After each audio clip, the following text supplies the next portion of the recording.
What's on, ladies and gentlemen? My name's Ross, I like games, and today, for the very first time, we're going to have a chat about the Lord of the Rings Journeys in Middle-earth. Now, it's not something I've spoken about a lot on this channel, but I'm a huge Lord of the Rings fan, movies, books, you name it, big fan.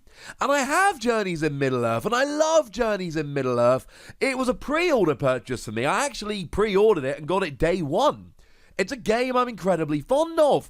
And the new expansion has been revealed, and it's time we had a chat about it.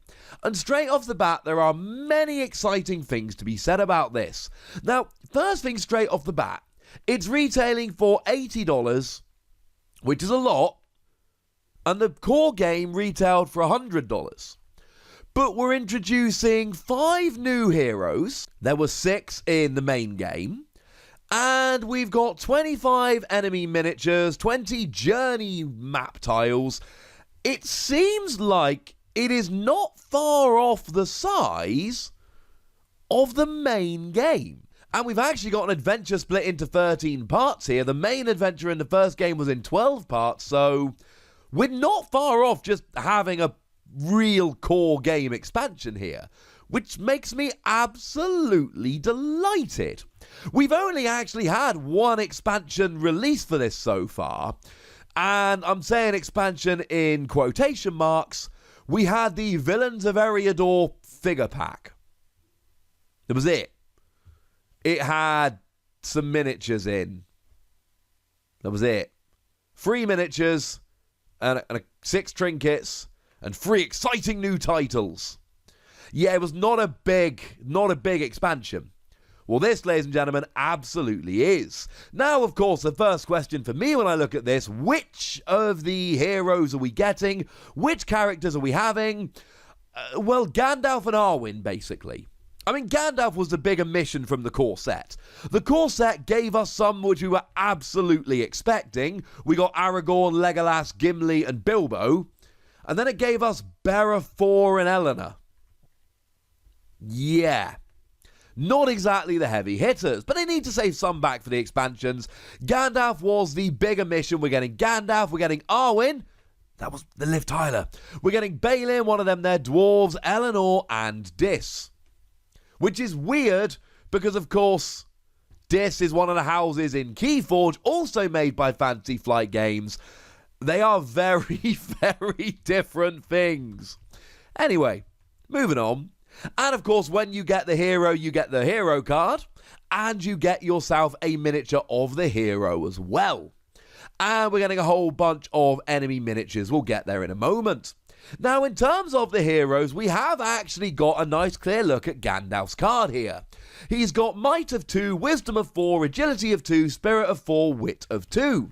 Now, in the core game, the average was 3 across the board, so he's 1 under when you look at it that way, but he's also got 2 4s on there, Wisdom and Spirit. The only character in the base game that had 2 4s was actually Gimli, who also had the rest as 2s. Now, for those that may not have tried the game, the significance of this, when you test, you flip over a number of cards equal to a value. So if Gandalf tests his might, he flips 2 cards, but if he tests his wisdom, he flips 4 cards, and you look for how many of these symbols you actually flip, and that tells you your result of the test. Sometimes it's just seeing how much damage you do, other times it's seeing can I hit 2 to pass a test, etc.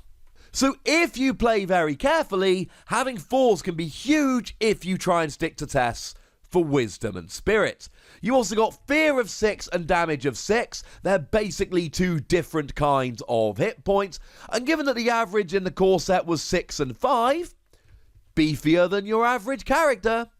And we've got a maximum of 5 Inspiration. Inspiration are basically things you can spend to manipulate the results of tests in your favour. The average is 5. Now, in terms of the skill here, once per round after you discard a prepared skill with the inspiration symbol, prepared skills are ones you put under your character to use later, you may gain 1 inspiration and scout 1. Look at the top card of your deck and put it on the top or bottom. So this is a really useful skill. Hopefully you can keep putting skills underneath, preparing them, and then keep using them and gaining inspiration. You can really take advantage of prepared skills with Gandalf. It looks like better than any character we had in the core set. Now, we did have Beravor in the core set. Once per round after you sprint, hide, or strike, you may scout 1. But this is scouting 1 while gaining an inspiration after losing a prepared skill. It really is going to be better for trying to stack up those prepared skills and go for it.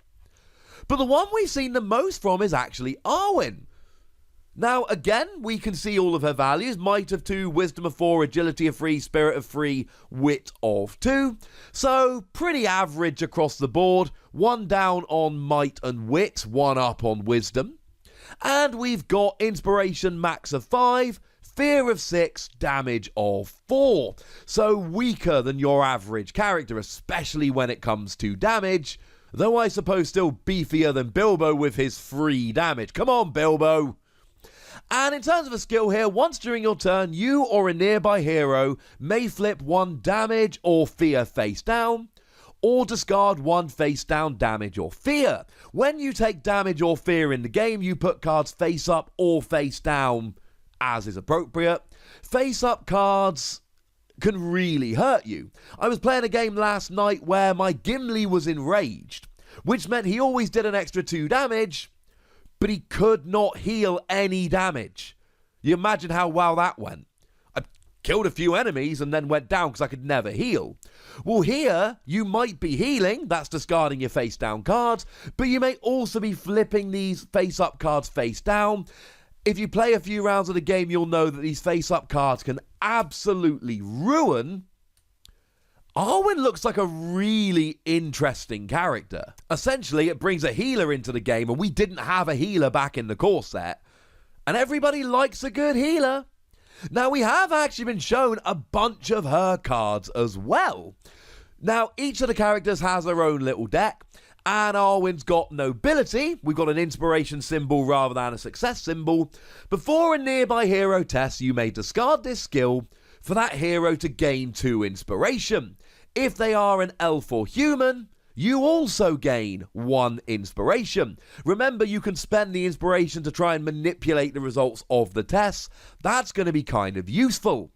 Alvin Light has 2 inspiration symbols. Before you test Wisdom or Spirit, you may look at the top card of your deck and place it on the top or bottom of your deck. I.e., if it's got that success symbol, keep it. If it doesn't, get rid of it. We've also seen Even Star, which does have a success symbol on it. And before you test, you may discard this skill in order to test your spirit instead. Just not actually your highest value, but higher than some of yours. And reveal 2 additional cards. Okay, there we go. Now you're essentially putting yourself up to a spirit of 5, which is higher than anything else you've got here. And sprint 1 during your turn, you may discard it to move 1 extra space. We also see Willful. And Willful here, during your turn, you may discard this skill to interact with a token in your space. And strike 2, when you attack, you discard it to add 2 hits. So either you can discard it to do more damage, or to interact with a token in your space. Generally speaking, you can do 2 things during your turn. This allows you to interact with a token without using one of your actions for the turn. That can be pretty gosh darn big. Now, in terms of the enemies, we're not going to be told much about the enemies because the enemies are all controlled in the app. But we are given a lovely little look at some of the miniatures here, and we can see that we've got spiders, we've got skeletons, and we've got what looks suspiciously like a Balrog. And we know it is a Balrog because the flavor text underneath it says, countless dangers are arrayed against the heroes, including the mighty Balrog. I mean, I cannot be the only one that's excited by getting a Balrog into the game. Clearly, that's your kind of big end boss. We're told that this starts off in Mirkwood and takes you all the way into the mines of Moria, which is where the Balrog lives. So this seems to be the dramatic conclusion to your adventure here. But we are also introducing a new mechanic. I've told you about damage and fear, but they're actually going to have corruption. Now, according to the reveal article, corruption stays with the heroes throughout the entire campaign, damage and fear get reset between chapters, and is tracked by the app. The whole game runs on an app, the app tells you what to do.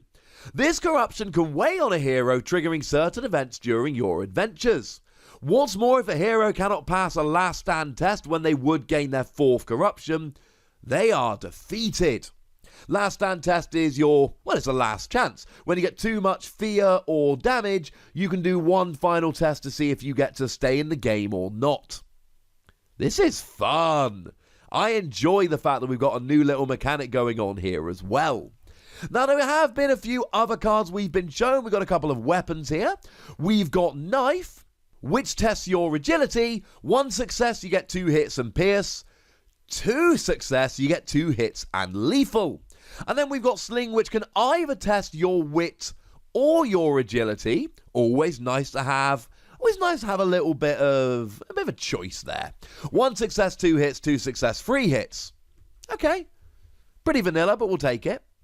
Now, Arwen is actually a herbalist, and we do have a couple of cards for that we've been shown as well. Curiosity, after you prepare a skill with an inspiration symbol, you may discard this skill to gain 2 inspiration or become determined. And Gathered Wisdom has a success symbol. After lore increases, you or a nearby hero may scout 1, and you may rest 2, which is to say you discard at the end of the turn to discard 2 face down damage or fear. I am very, very excited about this expansion. This will be another day 1 purchase for me, though I probably won't wait quite so long to actually try it out. I even ordered some new mini sleeves today, because the main cards you use are tiny. The character cards are tarot card sized, but the main cards, as you can see, are absolutely tiny. And I don't want to use them unsleeved, so I'm getting plenty more in anticipation. But getting Gandalf into the game, finally getting a healer, facing off against a Balrog, bringing in corruption, you can't tell me this does not sound like a very fun expansion. It's not the cheapest, but that just means we're getting a really big expansion, and that makes me delighted. It is currently coming out in the 2nd quarter of 2020, because remember that FFG don't tend to do strict release dates. So there we go. I'm excited about this, but I want to know what your excitement level's doing. Have you played Journeys in Middle-earth? Have I convinced you? Seriously, if you haven't, it comes highly recommended. It is a 5 WOSSy game for me, and I do not say that lightly. Tell me what you think about all these new additions and changes. Go nuts, but remember the rule. Be nice. And then make sure you like this video, subscribe to this channel, follow me on Twitter at The WOSSy. That's where we talk about all kinds of games like this one. And do please consider checking out patreon.com/PTCG Radio, where you can support the channel, get some bonus podcasts and all that good stuff. But by far the most important thing, as always, look after yourselves till next time, would ya? Thank you very much for watching. My name's Ross, and you've been watching WOSSy Plays.